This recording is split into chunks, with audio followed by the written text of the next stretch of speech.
欢迎来到 Nguyen TV 频道，请订阅频道，所以大家不要错过当天最热门的新闻。我们今天的时事通讯包括以下内容：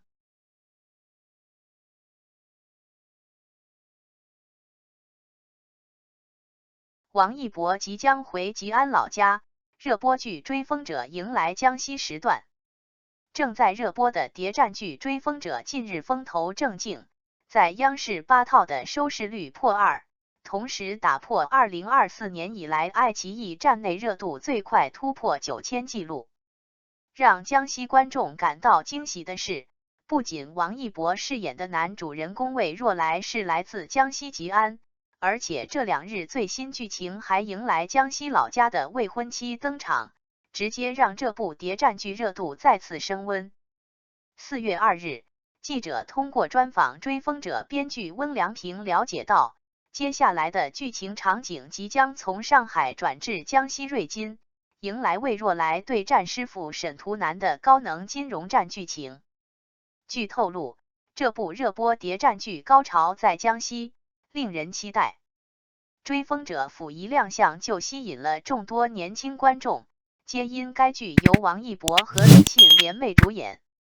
高大帅气的王一博饰演来自江西吉安的穷小伙，依靠刻苦努力和在金融方面的聪明才智，逐渐在上海站稳脚跟。作为拥有众多粉丝的年轻演员，王一博近年来通过出演《无名》《长空之王》等电影，不断在表演上寻求突破。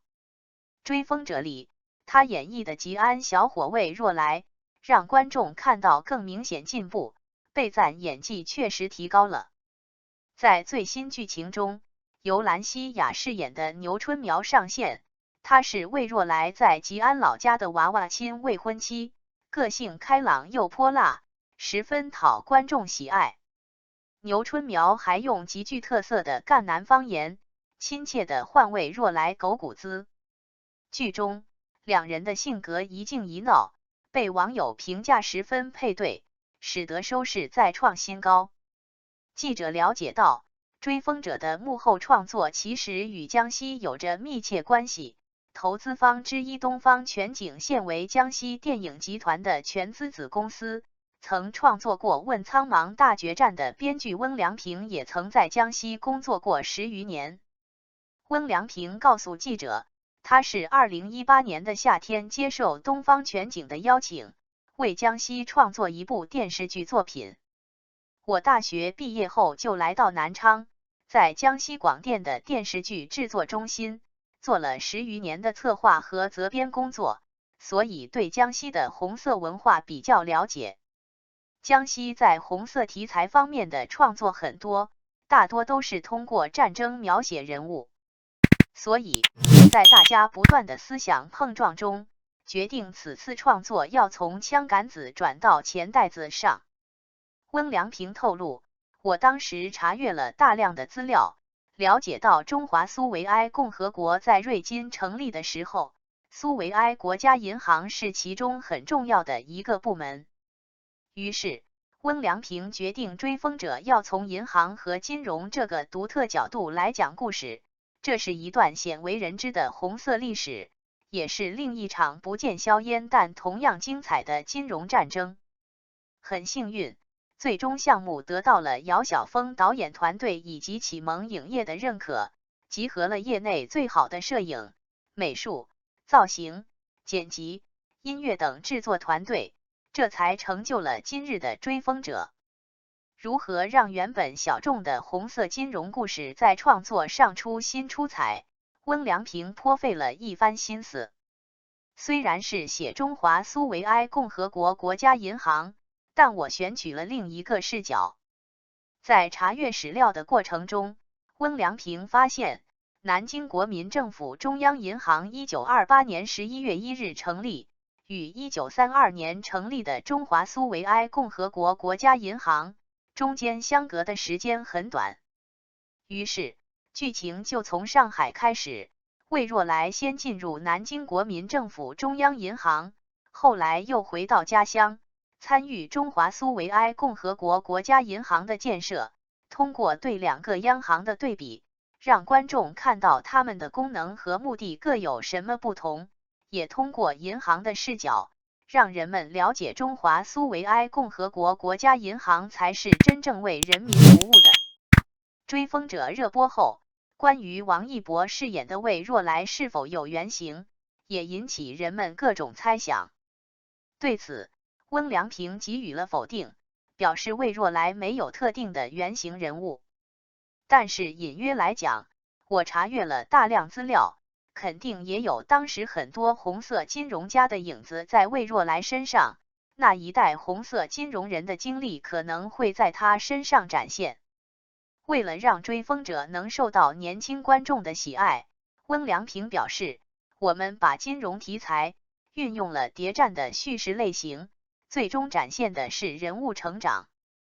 这些年，温良平一直在探索主旋律故事要怎么讲才会更受欢迎。把追风者进行类型化叙事，用老百姓喜闻乐见的方式去讲一个厚重的故事，使它更容易为大众所接受，成为该剧成功的重要原因。我们把谍战风格放在红色金融的叙事里，让观众觉得很新，因为之前没有人这么写过。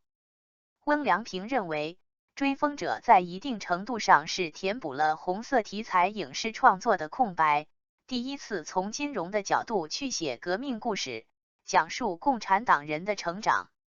他找到了如何把江西故事用更好的方式讲出去，那就是写好人物，写好人物的命运，让所有的观众为人物命运担心。追风者里具有相当多的江西元素。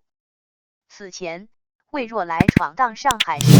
遇到了帮会的江西老乡梁叔，从江西秘密来到上海的我党地下工作者，随口就是一句江西菜是真的辣。